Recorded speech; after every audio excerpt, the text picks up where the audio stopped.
small correction from last time. We talked about sort of UP operator when P divide N. I was kind of confused, but turns out what it is just sort of just some moduli space M.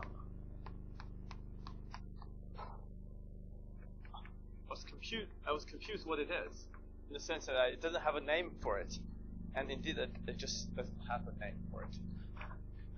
So what it parameterizes is a elliptic curve E with a Pn, or maybe I should say, let's say n equals so maybe P to the M, or just P to the M times M, and P does not divide M. And if I want to give an n torsion point of the curve, that's the same thing to give a m torsion points and a P to the M torsion point of the curve. So if you somehow map it this way, you just remember the elliptic curve, Pm, and then P to the P, and this triple here, namely a point of exact order M and a point of exact order P to the small m. And this middle guy here not only consists of this, but also has another C here, where I guess this is a point of exact order capital M, and this is a point of exact order P to the M, and my C is a cyclic subgroup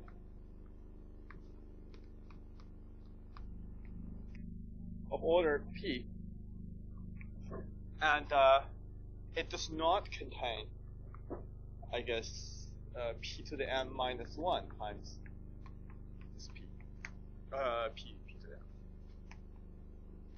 Okay, if I multiply this point of exact order P to the M by P to the M minus 1, it will be a P torsion point. I want to sort of classify those cyclic subgroups which are not, which is not a subgroup generated by this P torsion point. So basically, in general, there are P plus 1 cyclic subgroups of order P. I'm just removing one of them, so there are P of them. So I guess coming this way has degree P. And this mapping the other way along pi 2 will send that to E quotient out by the cyclic subgroup, and then maybe I just write P plus C over C to mean the coset, or rather the image of PM in this quotient. And this is P to the P to the M plus C over C. The image of that. Image of that point. Oh, not. I guess, sorry. So I guess I mean sending this point to here, and this is sort of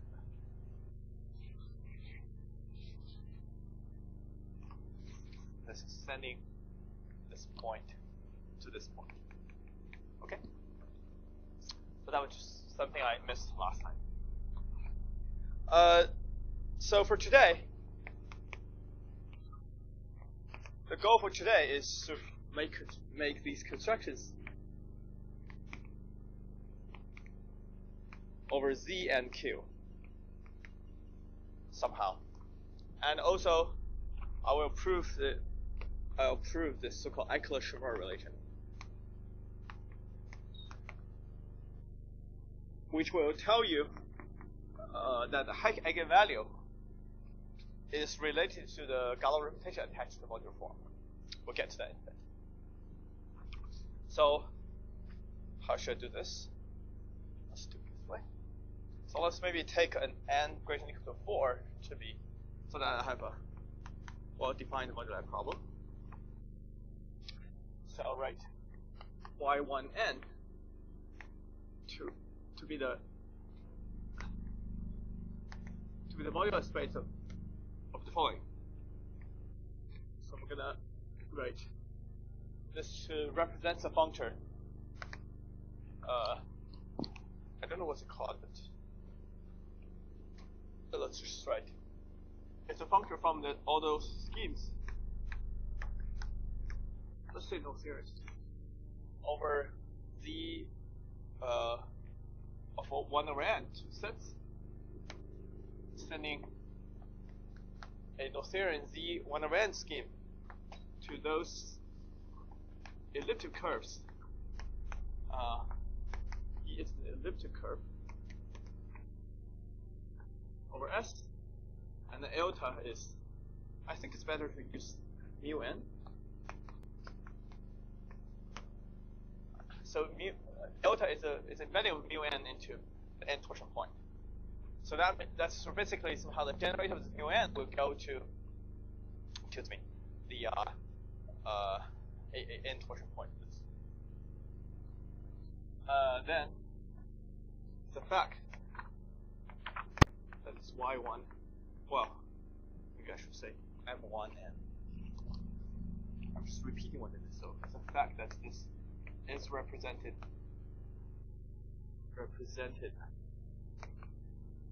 by an affine scheme, affine curve over spec. And also it's a smooth affine curve. It's a nice curve. And I want to call this one the open modular curve. Affine curve. Let me call it y1n. Sorry. And this is called, we usually call it the open modular curve.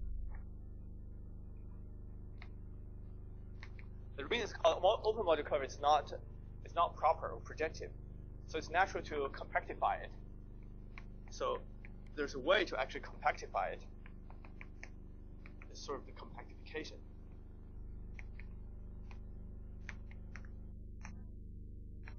Of y1n. So this is a proper smooth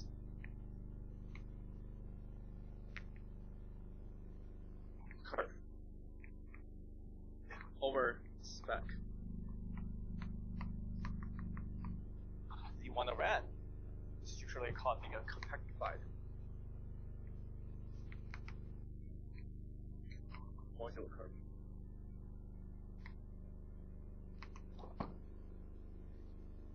And this is related to our earlier sort of construction in the sense that if you take sort of the complex point of this affine curve, this is just sort of gamma 1n quotient by the upper half plane, and if you take x1n takes corresponding complex point, this is sort of upper half plane. What?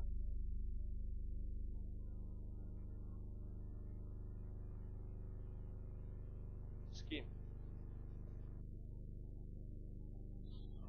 Oh, no theory. Yeah, sorry, I didn't bring the fancy card. That was a huge mistake.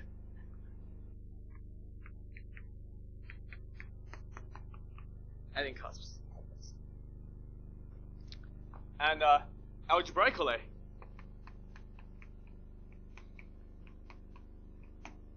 if somehow the thing I added in to compactify it, this is cusp. It's called a cusp, which is sort of finite flat over spec of Z 1 over n.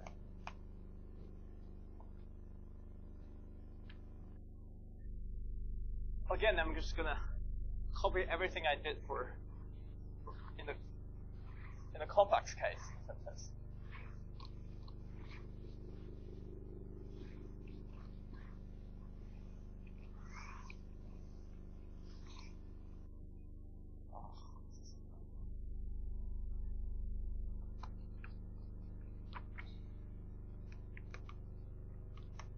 Here's a fact that I have a universal elliptic curve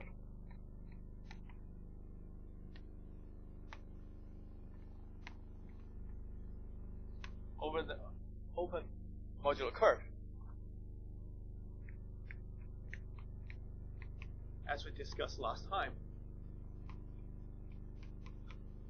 that embeds into a universal generalized wave curve.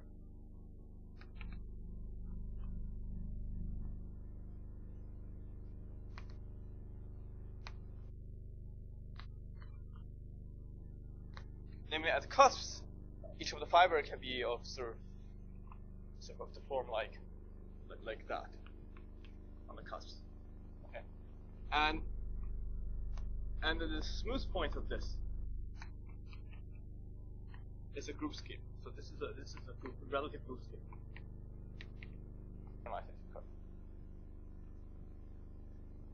In the sense that, let me call it, say, E, without this. Let me just write this without it. It's too much notation. So this E is actually proper E to x1. N is proper. And this is acted on by the smooth part. This is a group scheme. And as before, I have this zero section. Just like in the complex case. And now essentially what I do here essentially copies what I do in the complex case. That I take the omega to be the pullback of the relative differential at the origin, and I define sk gamma 1n. Now essentially I have now coefficient z of 1 over n. So this is defined to be h0 of x1.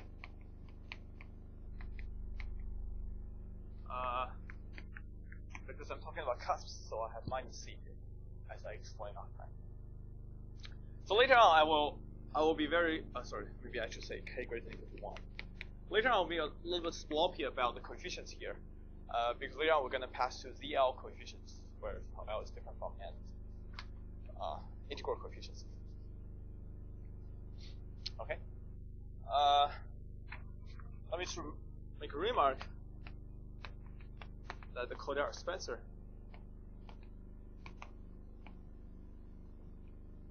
isomorphism holds, in the sense that the following is still okay.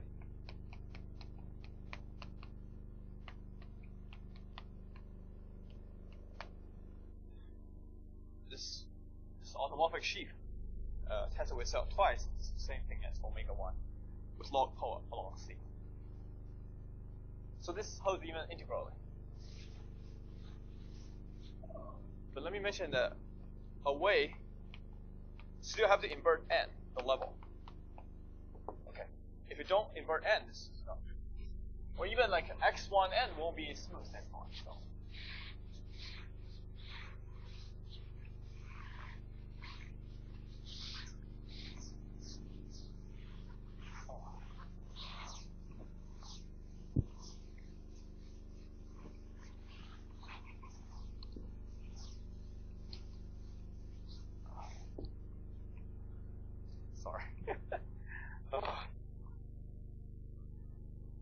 So in particular, if you have this isomorphism, if I write S2, this is still the global section of differential forms.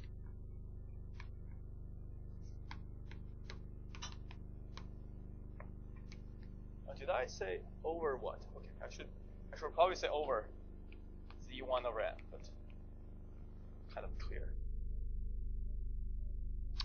And this one will carry Hack operators actions. This action will coming from by looking at the correspondences x1n, for example, x of gamma 1n intersect gamma naught p x1n, where p does not divide it. Remember, this is a sort of TP operators, for example.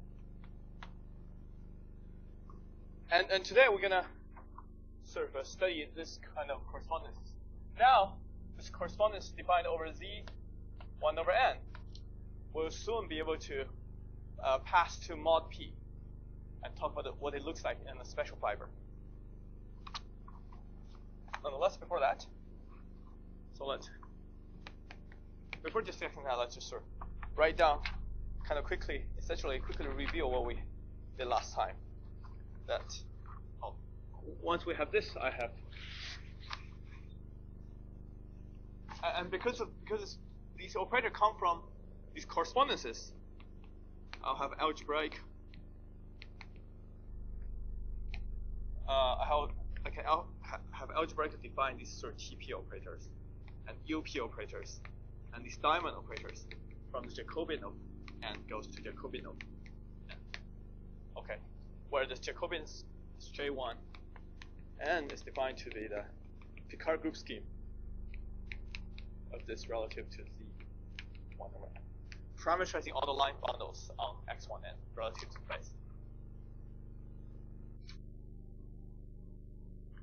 Okay. So now let's sort of state the main theorem for this lecture. So let F be a normalized cuspidal eigenform of weight 2 and level gamma 1n. And recall that we defined the last time that AF to be, well, yes or no, in the sense that last time we defined over C, but now we can do the same thing algebraically over Q for the ideal IF being the kernel of H1n. For the same ideal we had last time. Namely the image of the, well, right. Remember that the Heck operator, on the one hand, acts on the multiform F, which will, the eigenvalues will induce map from H1n to C, and on the other hand, it acts on the Jacobians, so therefore, I can quotient out by this ideal. And this is an abelian variety.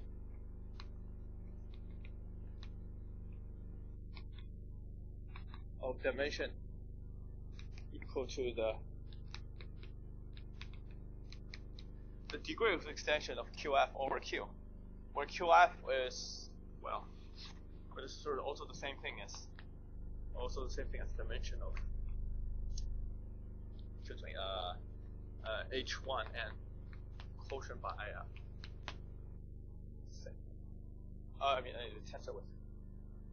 These are Z modules, so it's tensor. So in fact, this quotient is precisely QF. It's another way to write QF.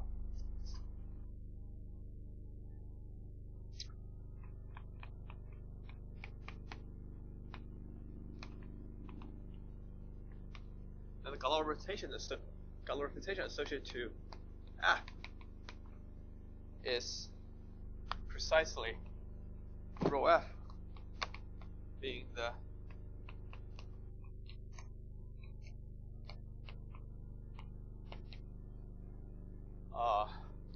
tape module of this abelian variety, tensor with the cyclotomic character. And I want to think of this as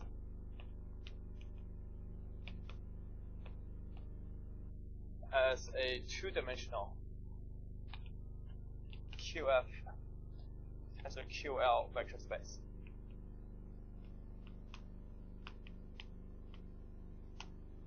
Of course, later on, I should have been choosing an L-adic place of this QF. I mean, because this one will basically be equal to lambda dividing L of product of all the L-adic places, complete term of QF and all the L-adic places. I can choose an L to represent. So this is basically the product of all the sort of L-adic representations, L-adic representation associated to A and to F. You have different primes above L. Right.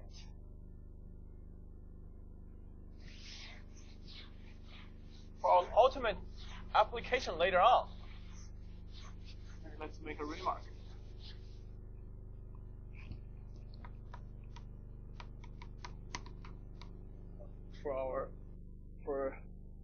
brackets for Weyl's theorem, we mostly need the case QF equals Q, i.e. when you write F the normalized eigenform, all ANs are rational numbers, and this F correspond to AF, which is an elliptic curve. Okay, so in a sense, it's not true that all weight 2 modular forms correspond to elliptic curves. Only those modular forms which are eigenforms, and only their eigenvalues are rational numbers, those modular forms correspond to elliptic curves. If the coefficients are not in Q, then they correspond to some much larger abelian varieties, where with a larger endomorphism, essentially given by QF.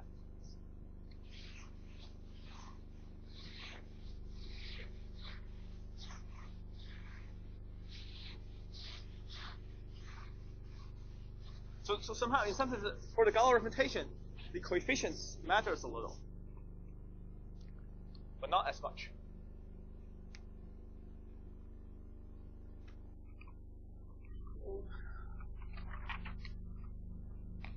Now I want to say a little bit about the properties of such representation. So this is called Eckler-Schmarl relation.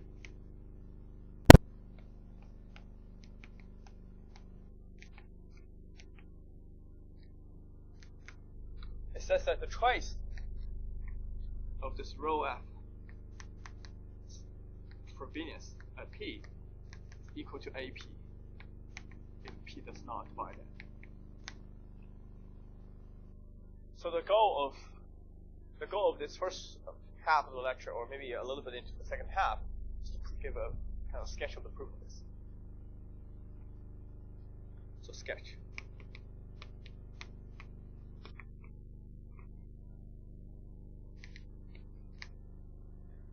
So step 1. So I want to first of all sort of understand, or rather recall, we kind of already explained high correspondence TP. Let's sort of just recall what it is, what it does.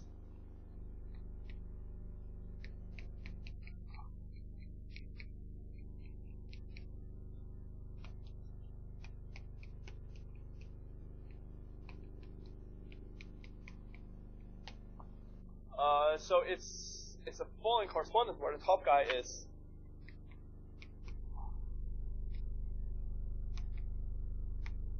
a triple Z, E, C, and Pn, where E is an elliptic curve. I should say generalized elliptic curve.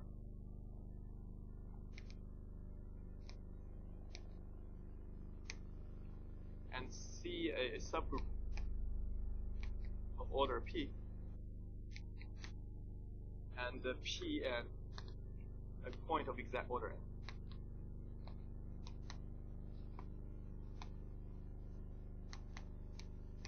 In some sense. And mapping this way is going to goes to EP, and mapping the other way goes to E quotient by C, and the image of this P inside this quotient.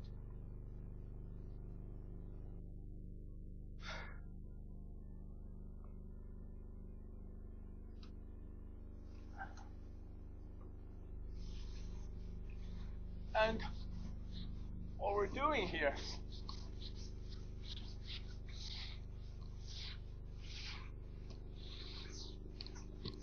is that this TP, then this Haeckel vector TP will have two maps.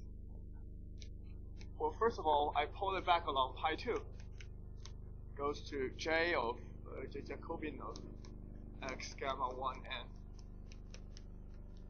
this one, and then I push it down.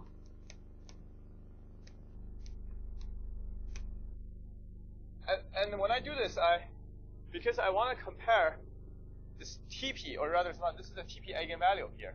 So I want to compare it with the action of the Frobenius on this thing. So it's enough to kind of think of this over Zp. Note that my P does not divide N. So somehow, originally everything lives over Z with N inverted. So now I can base change to Zp. And the next step is that I want to understand the special fiber of this.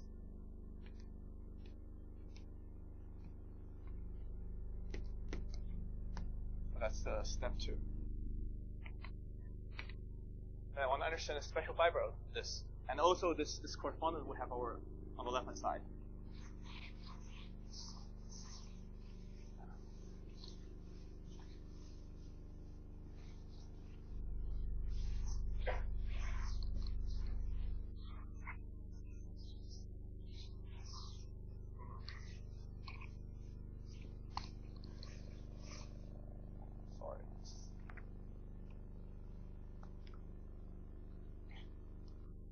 So as we discussed upon, the modular problem actually not only works over Q, but also works over Z with M inverted, in particular in Zp.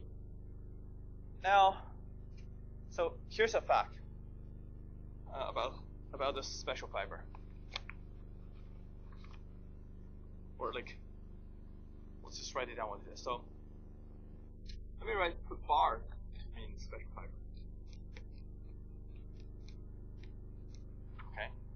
So this is the special fiber of what we have.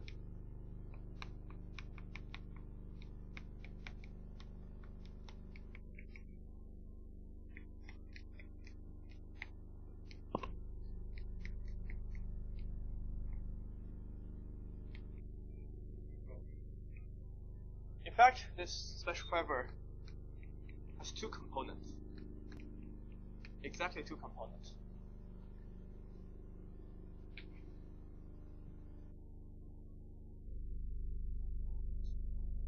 These 2 components, let me call it, they will meet at some points. And at the bottom, I have this x1n bar and x1n bar. So I've mapped this way. On each of the special fiber of the x1n, I have some somewhat special points. These are super singular points.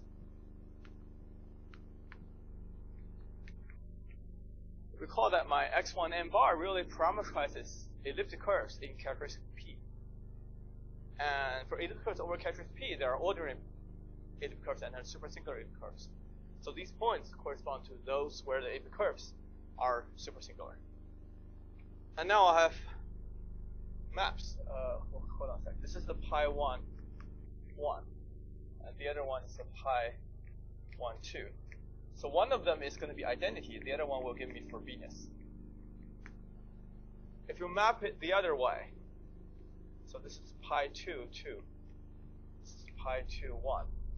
So pi 2, 1 will be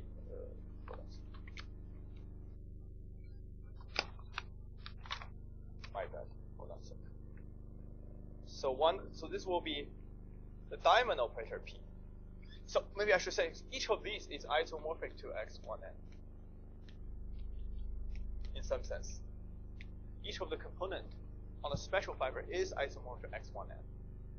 And on this component is a diamond operator P. On the other component, it's a Frobenius P. So that's what we're going to prove. Not going to prove, but we're going to explain why this is principal. Okay. So let me give you some explanation.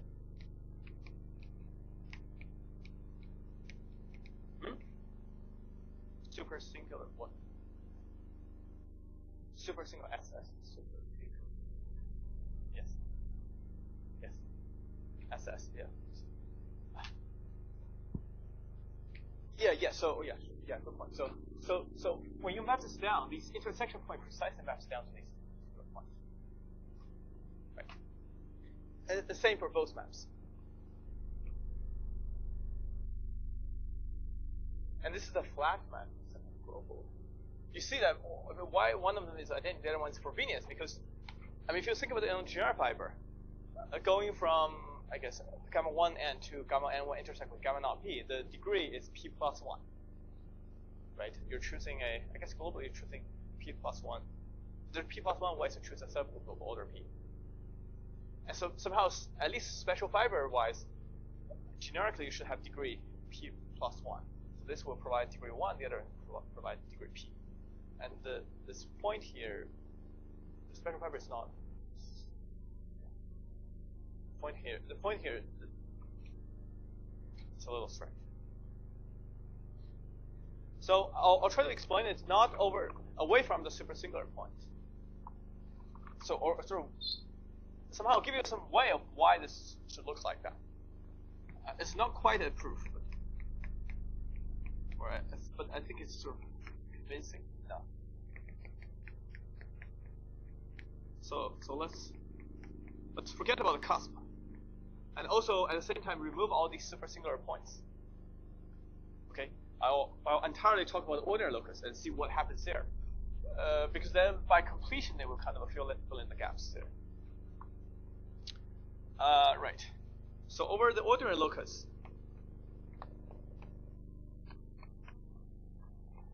I have this universal ordinary elliptic curve. So ordinary will tell you that the p torsion subgroup of E word sits in canonical exact sequence.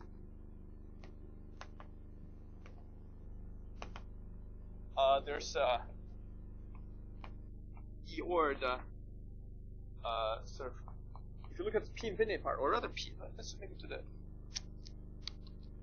a p point. I mean, this is true for p infinity torsion. The same thing. There's so-called multiplicative part, and the quotient is called a tau part.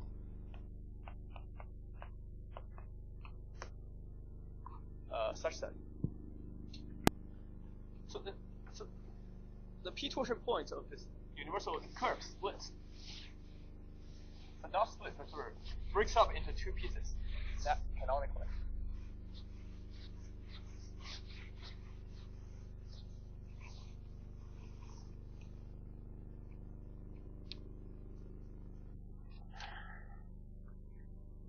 Such that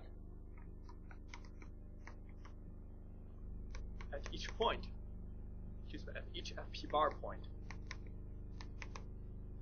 x of y1 and bar ord, the exact sequence become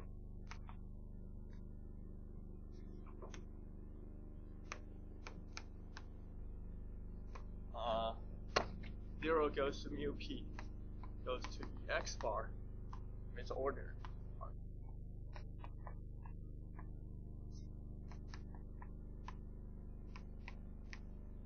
Let me write zp, the same thing.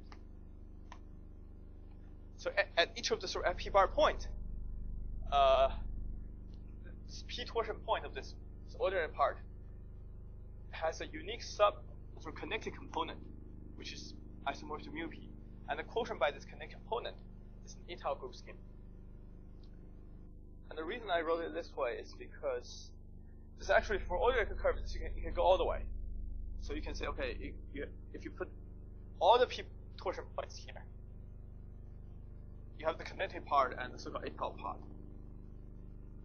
And so the only difference is that you put mu p infinity here, and you replace this by qp.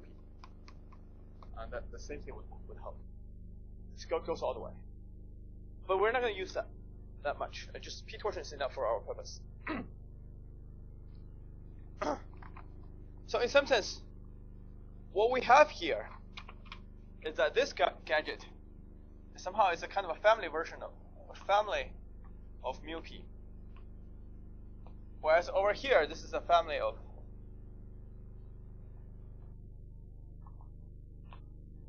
z mod pz in some sense. Without infinity now. Now without infinity.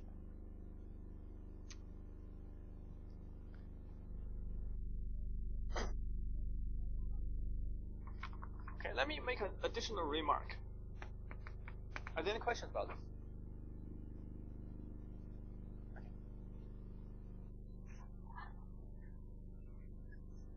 I need a little bit of fact about elliptic curves. So, for elliptic curves, we can talk about the so-called, maybe let's start from at each point. There's a Frobenius map on the elliptic curve. This has kernel. I mean, this has order p, and it's inseparable. Somehow it will exactly kills this mu p here, this sub-object here. And in family,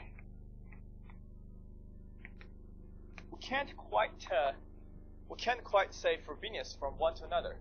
We have to do the following. So in general, we have to do so-called relative Frobenius, in the sense that here's E word. What's the base? Base is 1, 1. Because there are two Frobenius.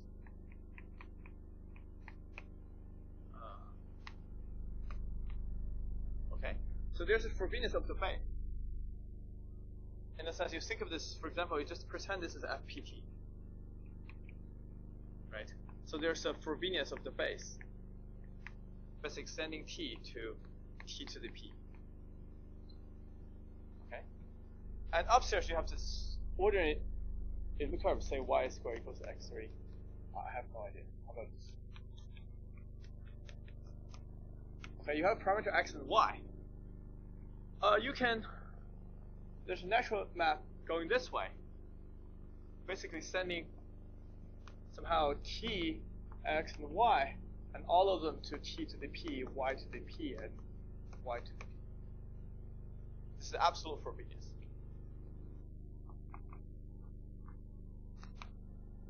So this definitely commutes because t pulls back to t here, and then it goes to t to the p, and then it's natural pullback.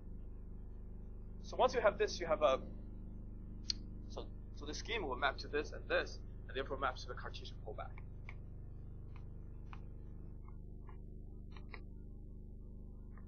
So what I have here is a so-called relative Frobenius. E word over y1. Okay. And the reason I want to say I want this morphism is because this morphism is a morphism over this space. Okay? This is not a morphism over this space because it does not respect the structure map to the base. So it maps to the pullback of this. So this morphism is a morphism that lifts over this y1 end. The family version I want to say is that this relative Frobenius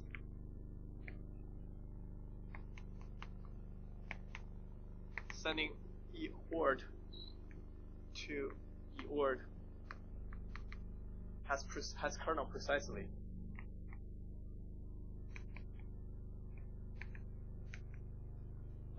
This torsion points, multiplicative part of the torsion points.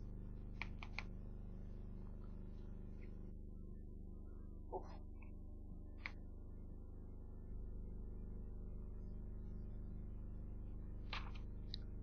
Now I'm going to define two maps that will give me the isomorphism between upstairs these components here, this map and this map here. So I'm going to call it J1. This one call it J2.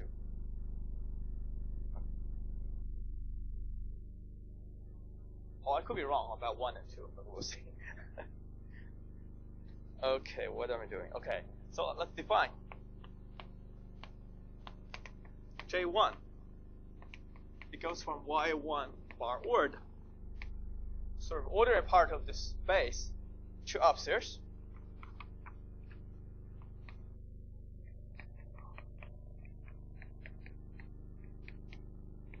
Bar. Let me. Oh, okay. I don't have to put the order for it as long as I have a map. Okay. And this will later on extend to, because everything is a curve. Well, subject to structure theory of this, what upstairs might look like, as long as it's not so crazy. So this will extend to x1n to j1 of x gamma 1n intersect with gamma naught p. So what is it? It will send. So y1 and order will classify an ordinary elliptic curve together with a point of order exactly n. Well, in a very nice way, this ordinary curve does have a p torsion, a canonical p torsion, which is the multiplicative part. So I just use that.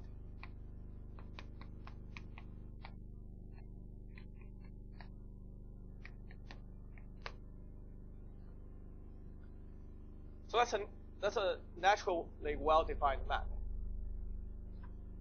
In a similar way, J2.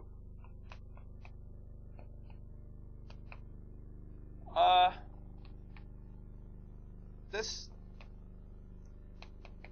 I'm going to map it to this one, bar, okay? And then, again, I'm going to extend to J2. Similarly, I want to extend to get J2 from X1 and 2. Okay. I have another map, which is E or P. Okay. I can't take out another. There's no way I can take out another natural subgroup. But I can quotient out this by what I have. I can quotient out by this multiplicative part.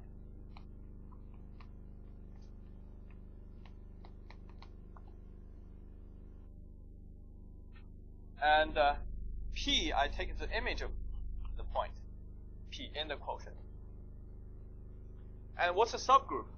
Well, if I already quotient out by half of the p torsion of the curve, then the entire p torsion quotient out by this p order, the multiplicative part, now has order p. You have a subgroup of order p square. You quotient out by a subgroup of order p, and then you have order p subgroup left. So in a sense, if you have a subgroup, if you have a elliptic curve, you already quotient out by a subgroup of order p, then this quotient naturally has a canonical subgroup, which is somehow the p torsion of this quotient by this. If you think about it. So there is somehow two maps.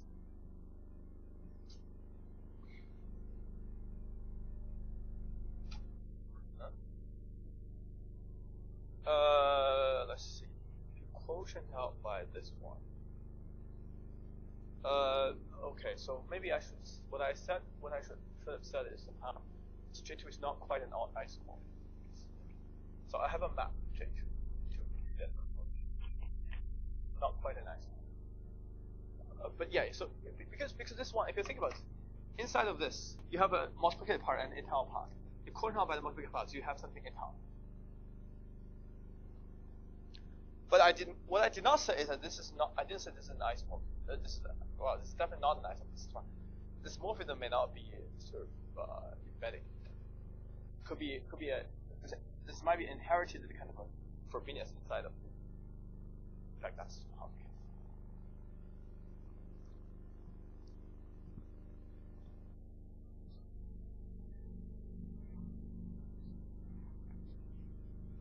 I guess what I said is not quite accurate, because this picture is not quite accurate. We're not going to quite describe these two things having this map down. In fact, we're going to have something here. We're going to have something here which is sort of will be mapped into this, and which have sort of corresponding maps.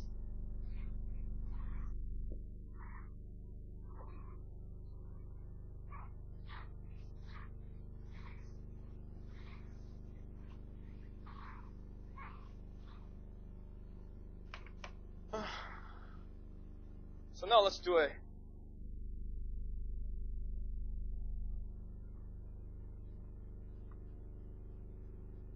hopefully I get it right. But here's a fact.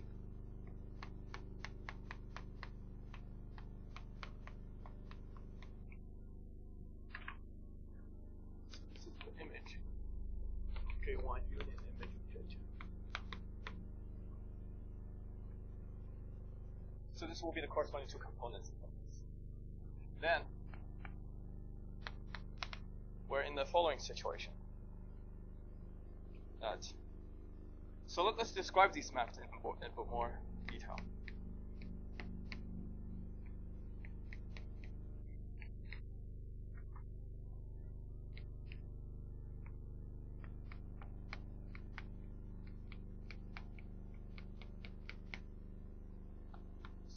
Y1n using J1, J2 using Y1. So I mean, we somehow managed to describe some parts of this special fiber here using J1 and J2. And I want to know sort of how they compose with pi1 and pi2. So that way I can sort of know a bit more about this correspondence.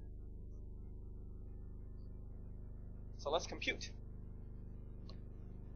So start with, so I'm going to ignore the n torsion point, because really it plays no role here. Right. So if I start with some in J1,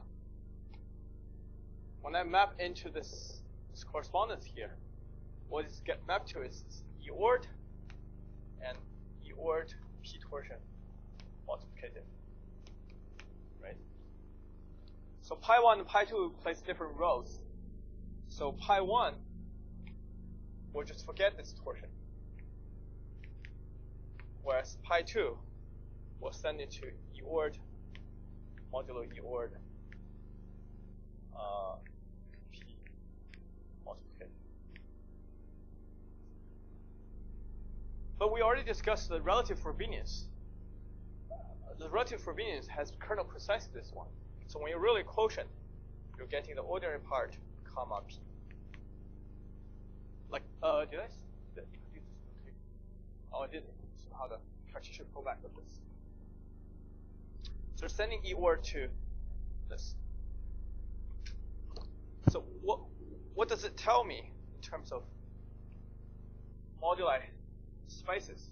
It tells me that if you go this way, this is the identity. But if you go the other way, this is a Frobenius.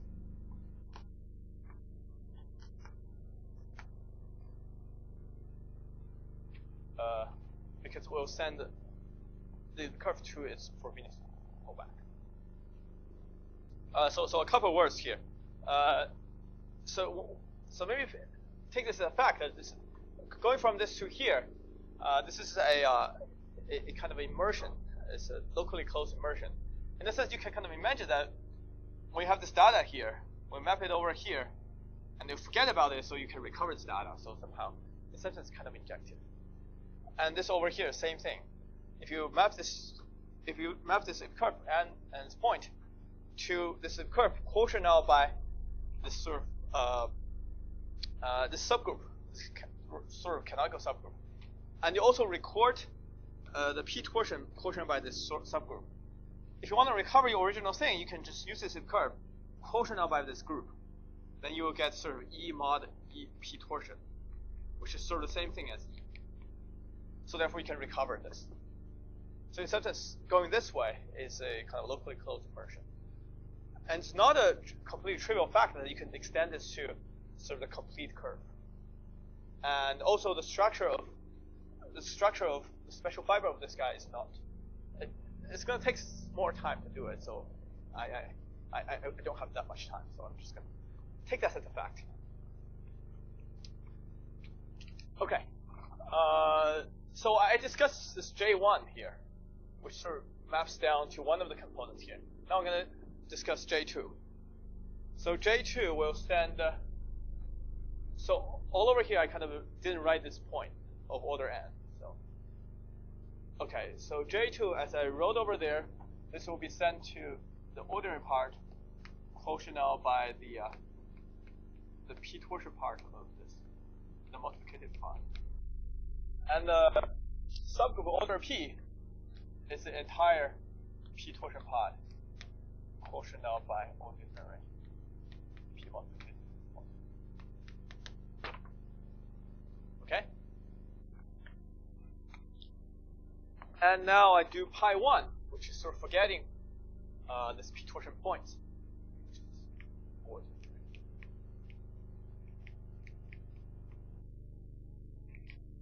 And this guy is ordinary comma p.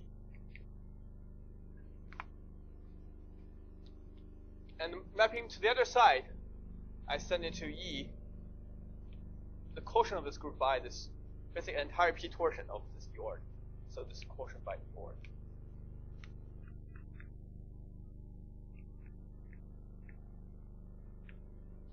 Okay. Almost get back to E order. We'll see in a bit. Okay. So going from this E order to this by P, for Venus, Y1n, and OR maybe? Oh, okay. Also here. But this sort of for me that kind of extends to the whole thing. What about this map? Oh, this looks like an identity. But be a little bit careful. This is where I need this n torsion point here. So if I have a precise n torsion point, namely the point P, its image in here, I mean, this should be carried along. The image here should be the precise, this is the image of this point in this quotient. But this isomer of this E quotient by its P torsion is given by multiplication by P. So the P torsion, the point of exact order n I get here is P times that. The order of this point P is n.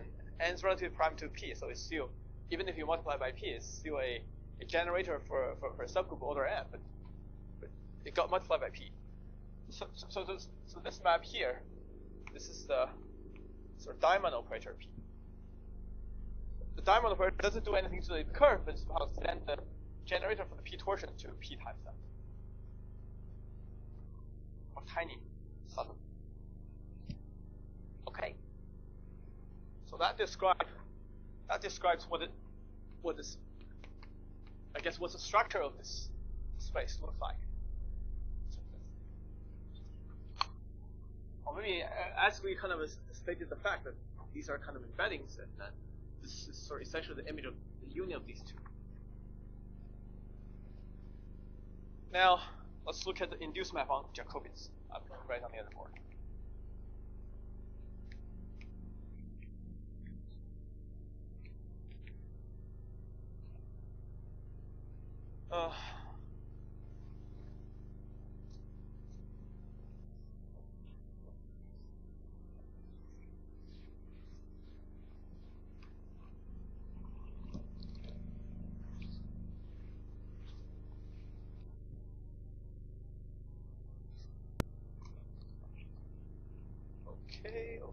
Okay. So let's see. So right in the middle, so I have something on the left, right? Later. So look at the Jacobian of this. Remember that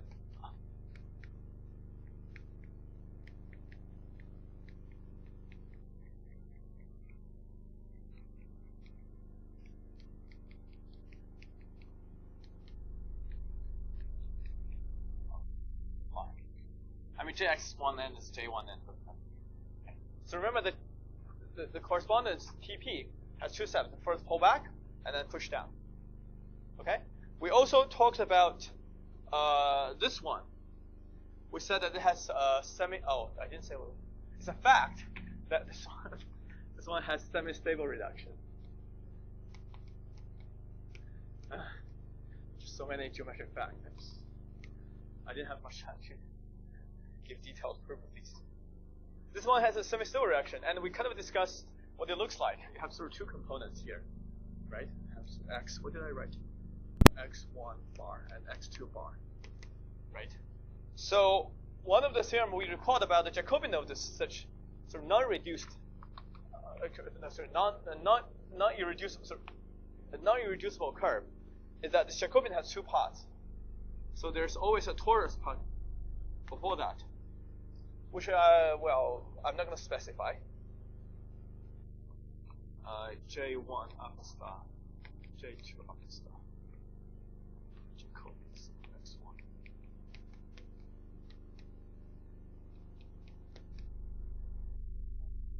So the Jacobian of this sort of singular curve, or definitely map to, or think of it as Picard 0, right? If I line bundle on this one, you can pull it back to line bundle one of each of the components. And the Jacobian of this precisely, well, I mean, maps to the Jacobian of these two products together, and the kernel is some torus. And we discussed, I used the fake argument last time, so 2 weeks ago, to show that this map from here to here is 0, but indeed it's 0. My argument didn't work, but it is true that it's 0. So therefore this map actually factors through here. So this map actually factors through here. In the same way, so now if I want to look at the composition, I just have to look at this map. So this composition, I can look at sort of this composition instead. But now we know what this map is. These maps are.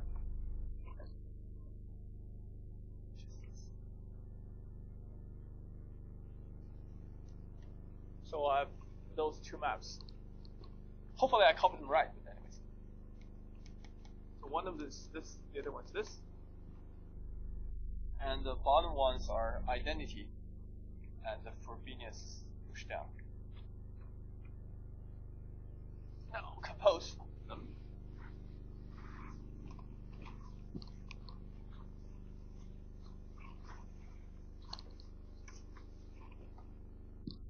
So now I compose them.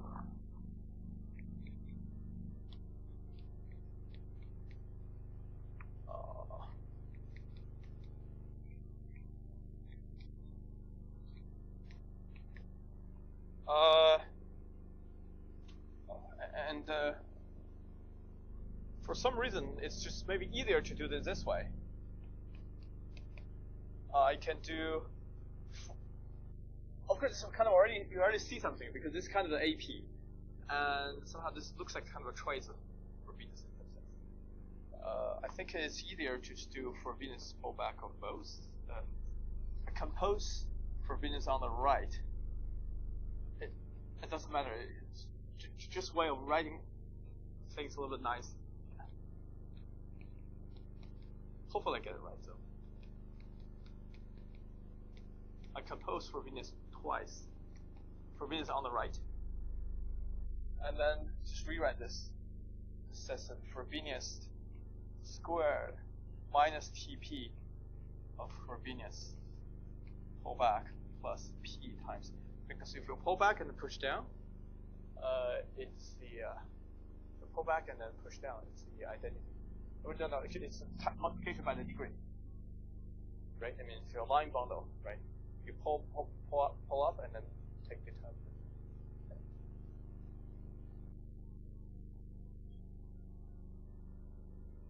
Anyways, if it's not true, then I'll think of other ways. If it's not true, you can find some ways to fix it. Okay. So now you see that for the pullback satisfy a quadratic relation given by the Heck operator TP and then limit happens P. And so this verifies.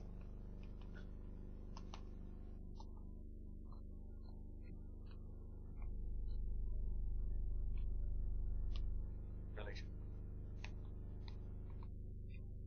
Okay. Minus of some possible minor mistakes here. But no. Yeah, I think. Sorry. I'm a little worried about the sort of various twists and such. Hopefully,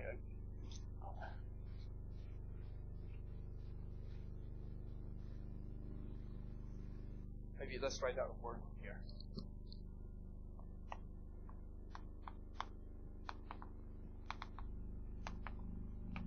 Might be wrong for normalization issues.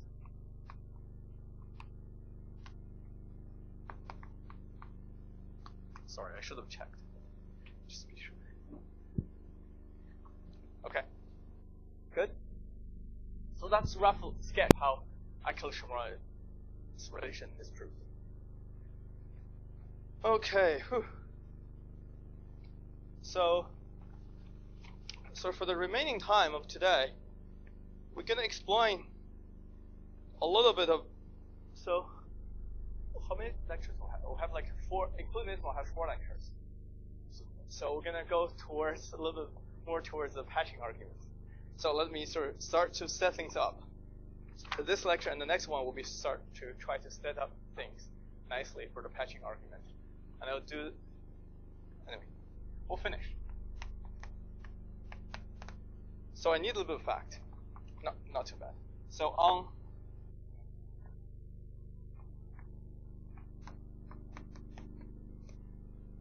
if you take Q coefficients, which is really the section of, okay. So on this you have these TP operators. This TP will act semi-simply. If P does not divide N, but UP action for P dividing N is typically not.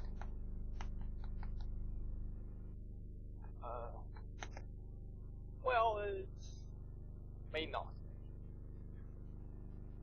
Typically not is too strong. May not. Okay. So what this boils down to is you can actually give a so-called Peterson inner product where you take C coefficient, the Peterson inner product of the C, and TP is a self-adjoint operator. So therefore, this is simple. And these things should be. So therefore, I can take some sort of eigenspace decomposition with respect to TP actions.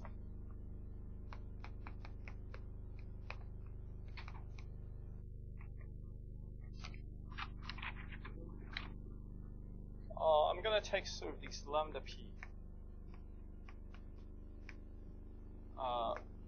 taking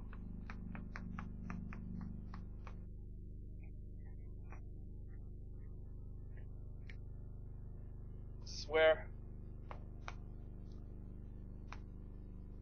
TP acts by multiplication by lambda p. And this is also a vector space. Note that I'm starting with the Q coefficients. So it's a vector space over Q adjoining these lambda p's.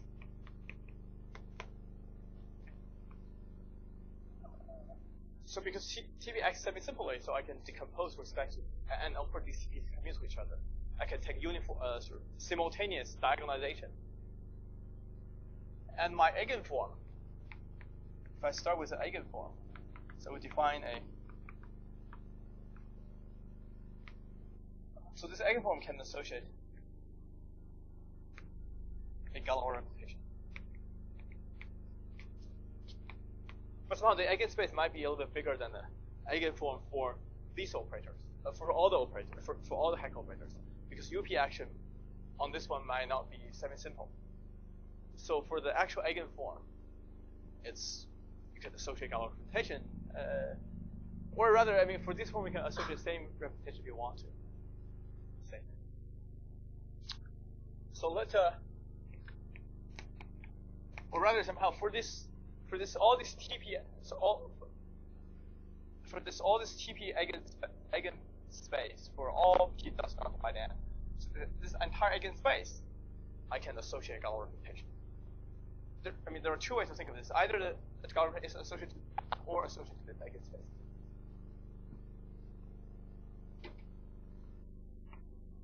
So let S be all the primes P divide N,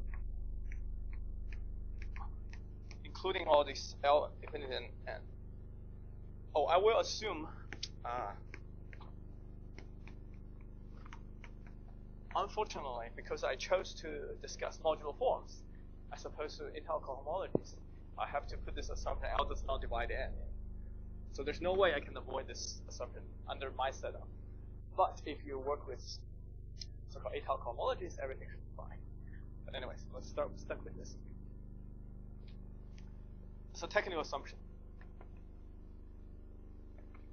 In the same way as we discussed before, I can discuss O. So now I'm going to switch to O coefficient. So O will be over ZL, my coefficient ring. So how this goes to endomorphism ring of over O. of this modular forms with coefficient L. As before, I'm going to take the image. I want to put a circle here to be the image of this. Maybe call the so-called tame Hack-operator. Maybe just Hack-operator. Hack algebra. This is a little different. This is a little different from the Hack algebra we discussed earlier, where I include all the Hack operators. Here, I only use the Hack operator away from n. For applications, these two are not so different in some sense. But what we're going to do is, in certain situations, we'll have to use some technical issues. So don't worry too much about this. But one thing I know, this is a finite rank over O, because I fix the weight and fix the level. So therefore, the endomorphism ring is also finite. So this is finite and flat, because torsion-free, of course, overall. And it's a simple fact. Think about this. If you have something finite flat over ZL, right? And what kind of ring can it be? Well, it's right. Now think about it. At least I cannot think of anything else. So I decided to conclude that this is a complete Noetherian semi-local ring.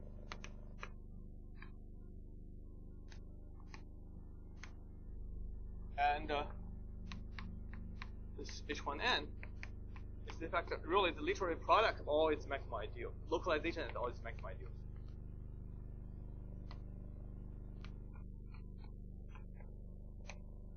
I mean, if you think about what can happen for finite flat algebras over O, I guess it must be of this form. I mean, if you really want to prove it, you can use some sort of going up. I guess flat will tell you going down, and integral, finite will tell you going up. So here's maybe kind of a picture of what you should be seeing. So here's a picture of how you should think of this. Here's a speckle. Here's an E. If it's finite flat, you see, I mean, basically it's on the spectral fiber you have some points, and it's flat, then somehow, and also finite, kind of works nicely, and you have some other points on the spectral fiber. Something like that. Maybe possibly some other components as well. There's some with just one component, and so then,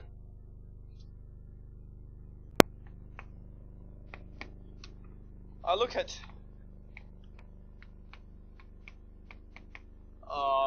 H1D. So look at this over E.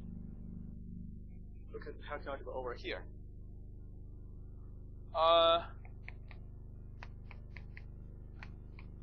Basically, you can define this same way.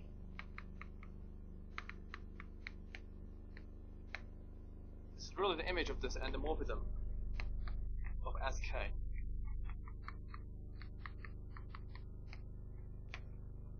So I define an integral version, but somehow, if you base chain integral version with L inverted, it will be again a sort of image of this. But now your space of modular form decomposes nicely with respect to this lambda p.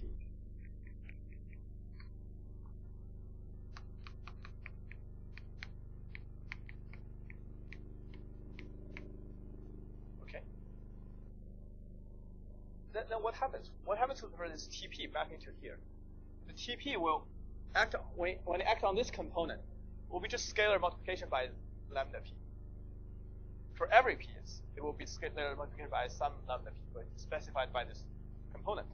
So therefore, this is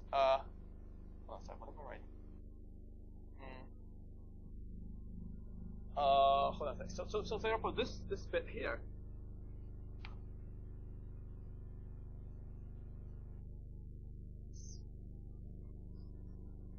Okay. So this is the same thing as image of this E. So maybe I want to enlarge E if necessary.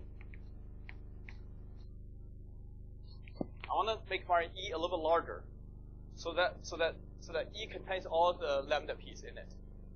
So that E contains all lambda p's appearing here, because we said that all these lambda p's appearing here will form a finite extension of Q, and then there are only finite many eigenforms here, and then put all of them in E. So make E large enough, so I don't have to worry about it. Now, if you look at what's happening here, this just basically a direct sum of endomorphism of this E. For each part, I just sort of have some sort of vector space where this TP axon here is given by lambda p. Oh, that's just basically what I said. So TP on each of the component here, just x by scalar lambda p. And this entire image is all these hack operators just used to separate these eigenspaces. That feels like. What am I doing? P for each one.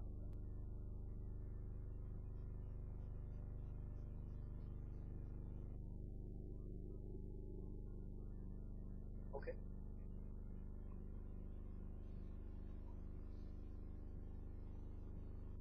Just take it larger. We discussed last time that all these Q are joining all these lambda p. Lambda p is basically AP. This is finite extension of Q. Right, it's a finite dimensional vector space, and the eigenforms are finite many, essentially. Yes. Okay. Good question. And continue on. Recall that for each of the eigenforms I have here, I can associate Galois representation. So on the one hand, I can say, okay, I'm taking a direct sum over all these eigenvalues.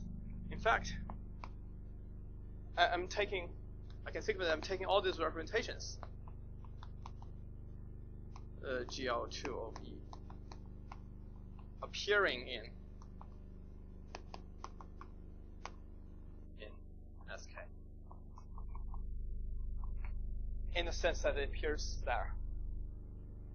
Because in each of the eigenspace here, I have a Galois representation attached to this L. So instead of labeling them by eigenvalues, I'm somehow labeling them by the representations.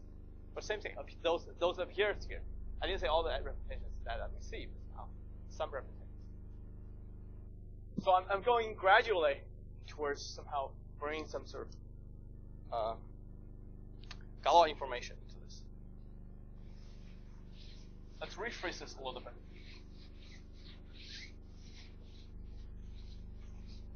I don't know how to do a good job on this one.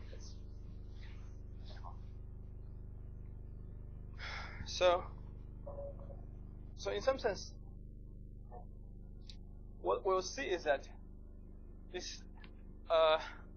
Earlier we said, okay, on these ends were some sort of lambda p's here. So these, you can see that. So what are these points here above E?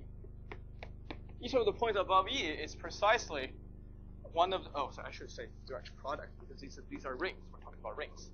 It's better to use direct products for rings. So each of the points will correspond to each of the factors here. Because I'm tensoring this with E, it becomes product of a bunch of fields. And each point will correspond to each of a field. So therefore, each of the points here, I should see some rho F1, rho F2, rho F3, rho F4, and so on and so forth. And this H0n somehow will tell you somehow the special fiber here, which will be later on some rho 1, rho 4, rho 7 or something.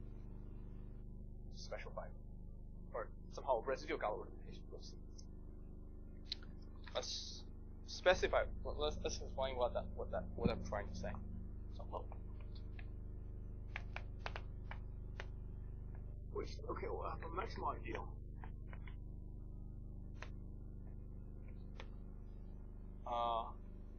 Of H1 and E.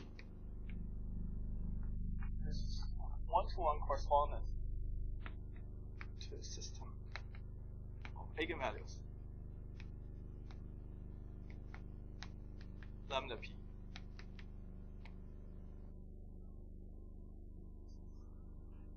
And this one, whenever it has a system of eigenvalues, you have sort of eigenforms. You have some Galois representation rho from Galois group Q S, where S is all the primes P Q dividing NL and the infinity. Rho S to GL to E.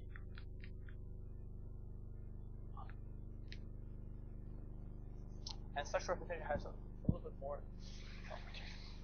Oh, I already defined that.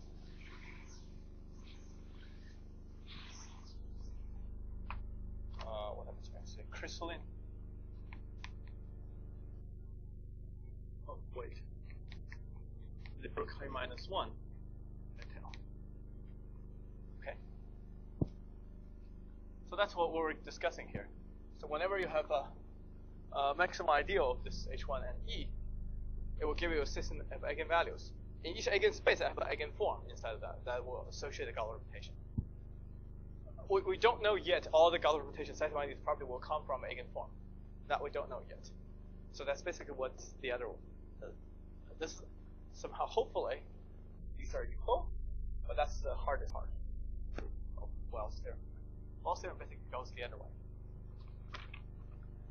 But whenever I have this, I can do a kind of reduction mod P.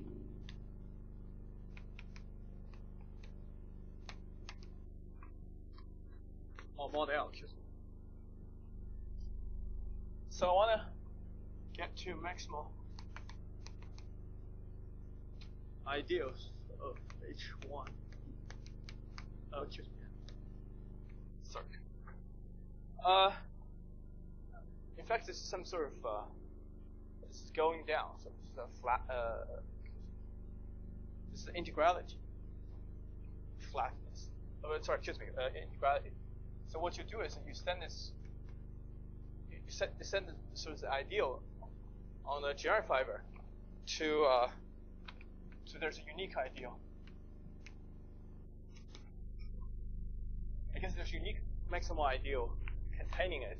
I guess containing the uniformizer of the ring and this intercept H1. Just like you somehow, if you have some of these points here, you can kind of take the corresponding reduction, which is the maximal ideal, on the special fiber of the inverted one. And similarly, when you have a system of eigenvalues, you can discuss a system of mod L or mod var pi discipline eigenvalues.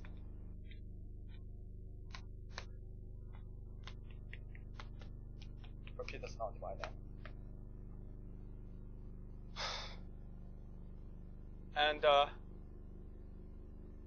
And maybe let's make it more explicit. So what is this PF in terms of the eigenvalues? So over on this side, this PF is generated by all this TP minus lambda p's. Right? So over here, this maybe this maximal ideal M is gonna correspond, when you have a system of eigenvalues, it's gonna be equal to, first of all, generated by var pi, and also all this TP minus lambda p var, well, Q for all these. P does not divide that. So lambda p is a limit. This lambda p bar. Take any ellipse of this residual eigenvalue in O and take TP minus M. It doesn't really matter which one you lift because you already have the uniformizer in there. a different lift will be differed by something a multiple of uniformizers. Doesn't matter. But I just can't write lambda p bar. It really means lambda p bar in some sense. Right. And correspondingly, over here, I have mod p of Galois representations. When you have rho here, you can take rho bar semi-simplification. So that's all the semi-simple residue Galois representation. Rho bar.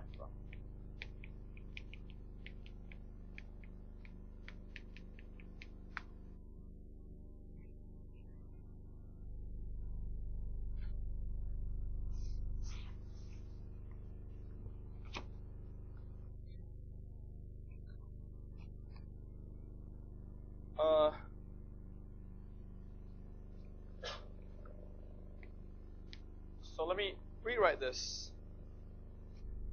Okay, any questions about this? It's just basically the same thing. I'm just rewriting the same thing over and over. Okay.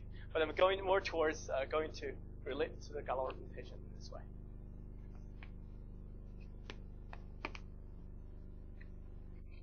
So let's. Oh, I should say this. I should say that as we kind of see already here, you have some rho in the geometry which might reduce to the same rho bar, so this is not inductive.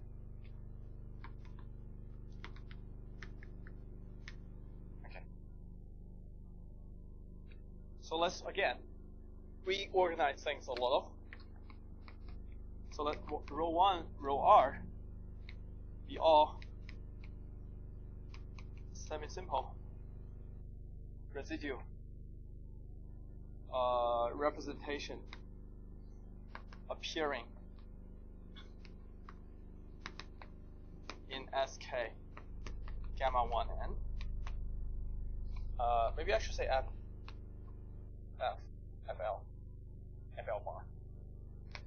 Okay, let's take all these residual representations. And for each rho I bar, I get a maximal ideal.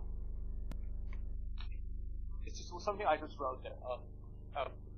Well, I forgot to say how these two are related. But anyway, I'm going to write it right now. Bar pi of TP minus trace of rho bar I Frobenius P. Again, I have to choose it because this is in characteristic P. So I take any lift. I don't care which lift I take because I've already uniformizer there. So this is the maximal ideal of H10n. So this maximal ideal will be corresponding to the maximal ideals we had earlier.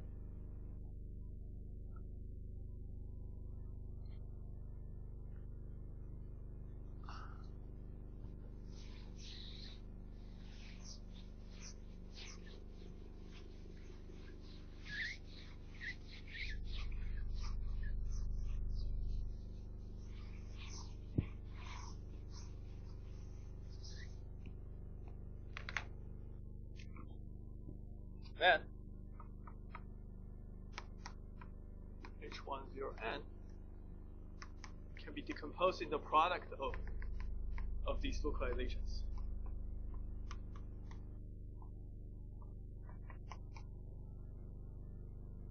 And because this acts on S and gamma 1 and O, this will be, I mean, like if you have a ring which acts on a module, and the ring decomposes as a product of a bunch of rings, I guess you can take each of the idempotent element in each of the factors, let that act on the module, and that will correspondingly decompose this module into a direct sum of factors corresponding to your decomposition earlier.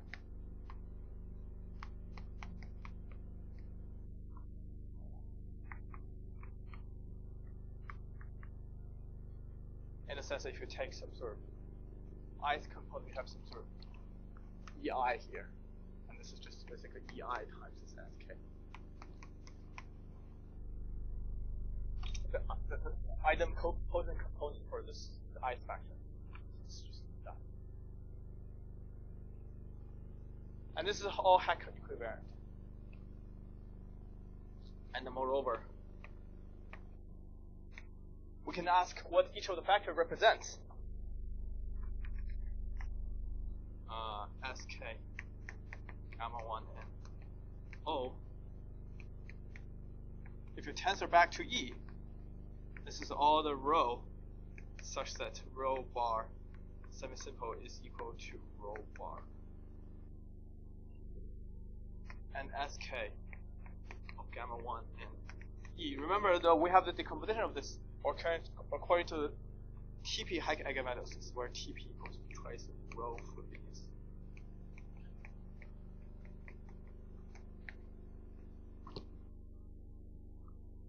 So in some sense, I group together those parts that correspond to these rows together into one. I mean, because I guess in characteristics L over FL, I can't distinguish these three, so I have to group them together. And I group this row F4 is just by itself, and the other is by some other thing. If I look at the over QL, this representation are separated, but over FL they might be sort of glued together. So that's a decomposition.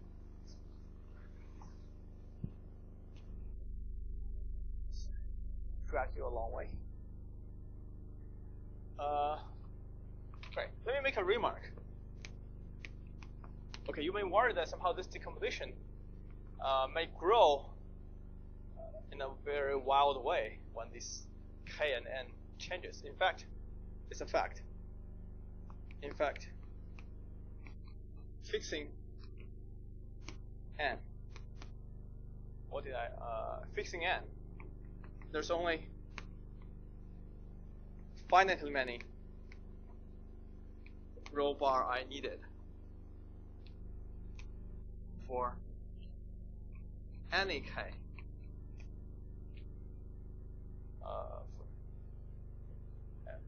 The English word. So for the decomposition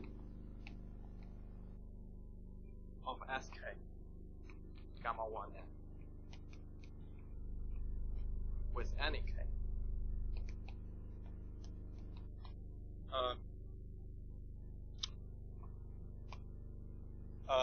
Hold on a sec.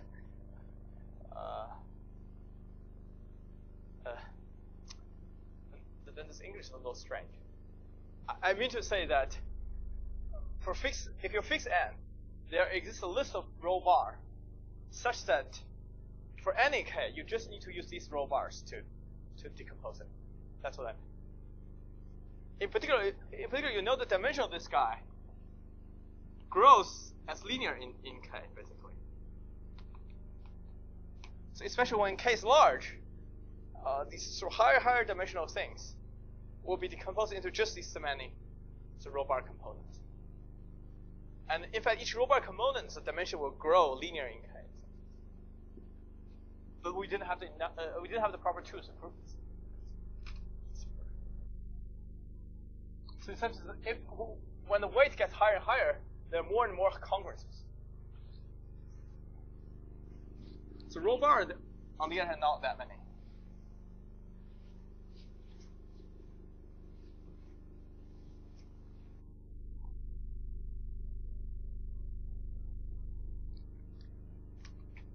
So now let's turn this picture around.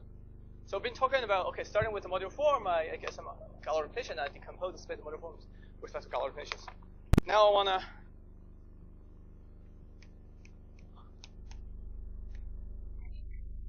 fix an absolutely irreducible residual Galois rotation. Going the other way. Rho bar.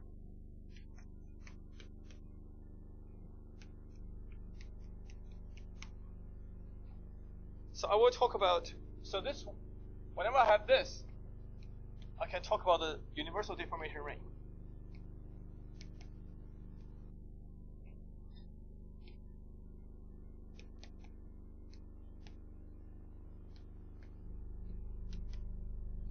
As representation well, maybe as a anyways, as a representation, doesn't matter. I need a fact which I'll prove next lecture.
Universal deformation, universal representation can be expressed in a matrix representation with values in these things up to completion, with values coming from here. I'll prove the theorem next time. But somehow the point is, if you know the traces, you will know the deformation. So now.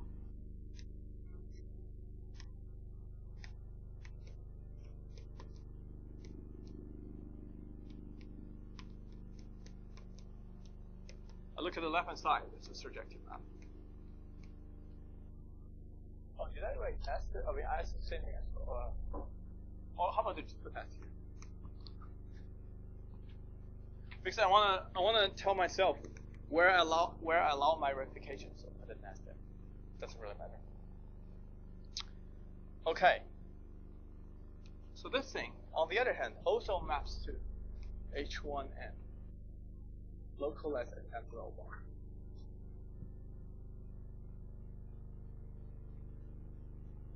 Okay, the map goes as TP maps to what image of TP is. I mean, this is some sort of free power series ring.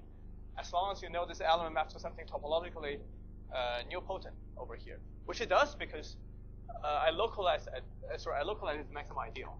So this will be back to the maximum ideal. And also this thing is on the right hand side. This is a finite flat over O, so that it will be automatically complete. That you can map. Well, certainly this injects into the generic fiber of this guy, which I know is isomorphic to E.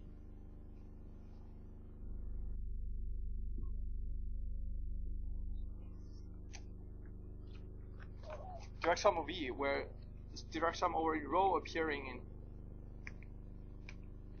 in Sk gamma 1n, and the rho bar is isomorphic to rho bar simplification. But my rho bar is absolutely useful. I don't need that simplification. Oh, prime, done. Okay, and so. But now, if you think about this, on each of the E, there is a so this, what is this rho prime? So the rho prime is a Galois computation of GL2E. I mean, I can get it to O if I want. So in some sense, there's this really lifts rho bar. By universal property of this deformation space, I must have that.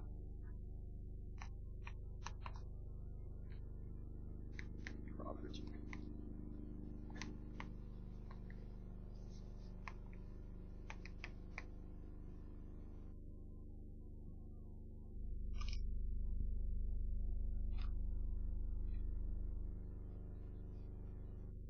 Because we can lift this.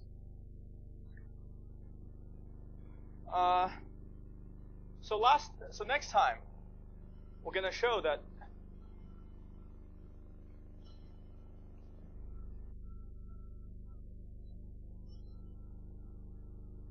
okay. So this diagram kind of commutes in the sense that because this one mapping over here will be mapped to the TP eigenvalue minus whatever. Or let's think about TP. TP mapping over here will be the TP eigenvalue, and mapping down here will be mapped to the trace of Frobenius at P, which is somehow the trace of Frobenius here, which is the same thing as the TP eigenvalue. So this diagram will commute. So next time we'll show that because also the actual trace of this element actually belongs to here because it's equal to the TP eigenvalue. So next time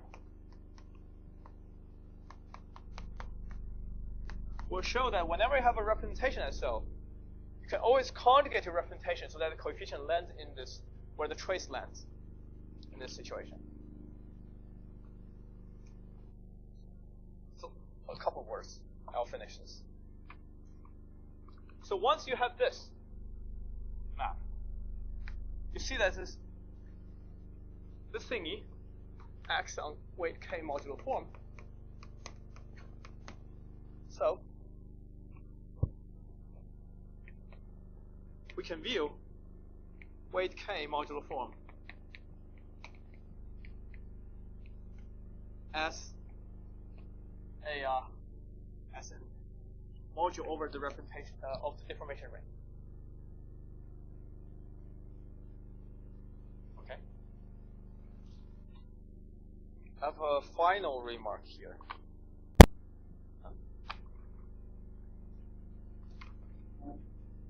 Oh my God, that's another page. Okay, next time.